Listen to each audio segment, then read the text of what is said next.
Living a healthy, balanced life as a mom can sometimes feel impossible. With tiny mouths to feed, butts to wipe, and so many things vying for our attention, it can be easy to feel like we're in an on-again, off-again relationship with healthy living. But it doesn't have to feel this way. I believe every mom is a super mom, and you deserve to feel like one too, and you don't have to go on another diet to do it. Join me, Kristin Dovbniak, holistic nutritionist and certified intuitive eating counselor, for conversations on what it means to live a healthy, balanced life.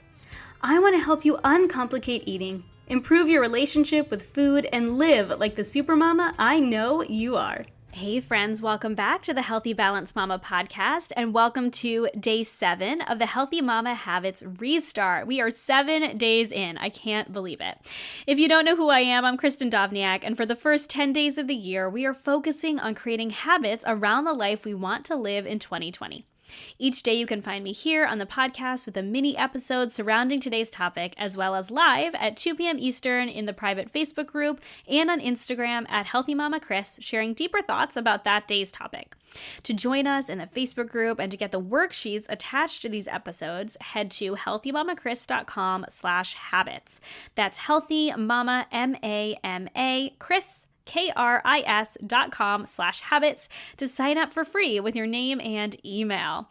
Without further ado, let's dig into today's topic. So I have to admit, I definitely lied to you yesterday. I said we're going to be moving on to meals today, but that's not true. We still have the last day of the second part of our 10-day habits restart method. If you're just jumping in, I've divided the 10 days into 3 subgroups: mind, which were days 1 through 3, method, which is what we're talking about today, and meals, which we will start digging into tomorrow for the last 3 days. But today we're continuing to talk about what routines and rituals you might put in place to make the habits you're creating actually happen in your life. We've talked about meal planning and meal prep. Yesterday we talked about morning routines, and now today we're going to talk about your evening routine. We know the importance of a routine when you wake up to start your day, but let me ask you, how do you end your day? Is it plopping on the couch to Netflix binge after a long day and then dragging yourself to bed, hopefully after brushing your teeth? Or do you have a sleep ritual?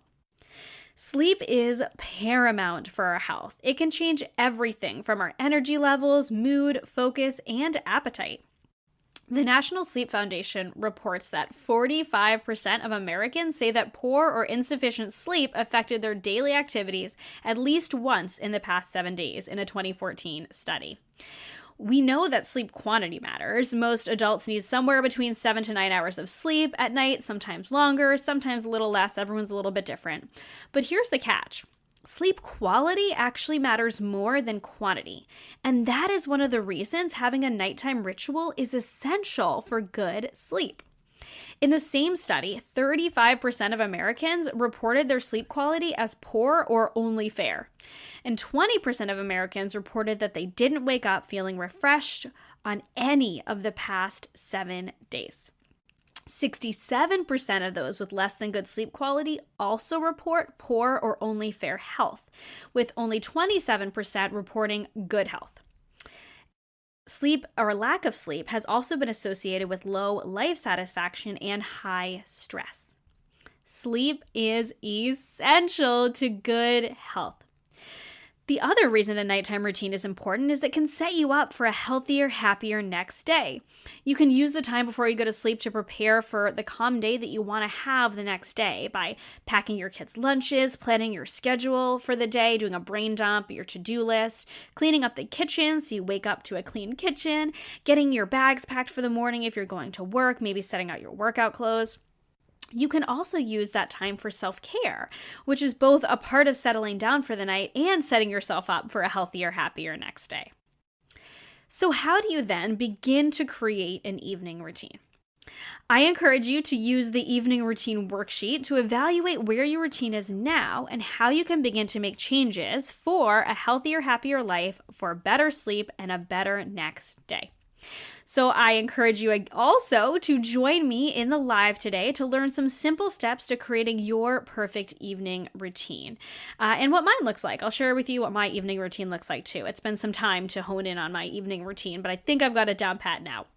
So you can tune in at 2 p.m. Eastern over on the private Facebook group or on Instagram.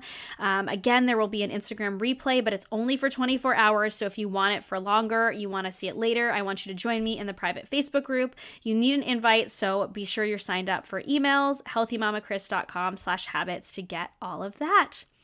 Thank you, friends, for joining me today for this short and sweet episode. I hope it was inspirational to create an evening routine, and I will see you in that on Instagram or on Facebook later today, and I'll be back here tomorrow.